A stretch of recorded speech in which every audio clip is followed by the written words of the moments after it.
Hello and welcome to our channel. Today we're going to be talking about the recession of 2022. That's right.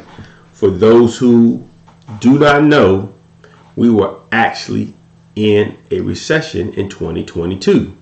As many of you know, a recession is an economic period where there's a downturn that typically characterized by a fall in GDP.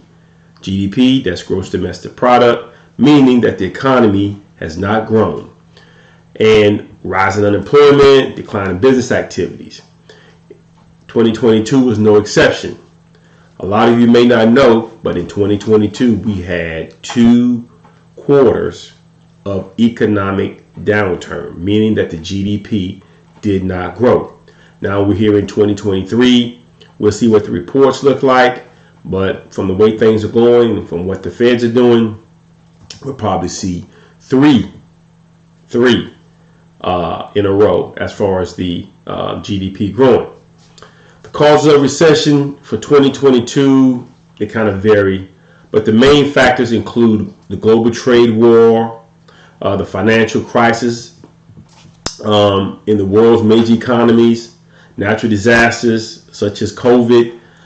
It hit us, and with COVID, of course, it devastated the supply chain, which caused the GDP to fall, and also it has impacted the economy in a negative way. So as the recession continues in 2023, what could we expect? What do we need to prepare ourselves for? And so the supply chain, like I said, is continuing to be frozen up, so you can expect longer time wait on your appliances. The vehicle market, as far as the chips go, they're slowly trickling in, but you got China being locked down with COVID, so we're catching a lot of that. Also unemployment. So keep in mind that the federal government objective is to slow the economy down. They want to raise the unemployment rate to 4%, and right now it's around 3%. You say, well, why do the federal government wants to raise employment? Because if they raise employment, that means the economy is slowing down, which is slowing down the inflation. Because if inflation gets out of hand, we won't be able to survive. The federal government, we like to call him Jerome Powell. He comes out and he speaks. He tells us what his forecasts are. He tells us what's going to happen. And so far, just from my experience since COVID, I've been keeping track. I've been keeping up with him. And he does pretty much what he said he's going to do. During COVID, the man said I had a bazooka filled with money, and he wasn't afraid to use it. And he did that. It flushed the economy with a lot of money. You had the EILD loans for businesses. You had the PPP loans, and of course that kept the economy floating during that time. And to me, he did a great job. But now he's saying, look, we got to get this money out of the economy, and one way of getting it out of the economy is through taxation. Another way is through this inflation that we're dealing with right now. And as you know, a lot of stimulus packages have been cut. This PPP has been cut. The EID funding has been cut. So a lot of that economic stimulus has been deleted from our economy. So during this 2023, the housing market has already started declining. They're expecting the housing market to be down another 20%. So in 2019, the housing market was raging. It was booming. People were FOMO, fear of missing out on, getting deals. Now at that time, it was a seller's market. Now it's becoming a buyer's market. So these economic cycles, they cycle.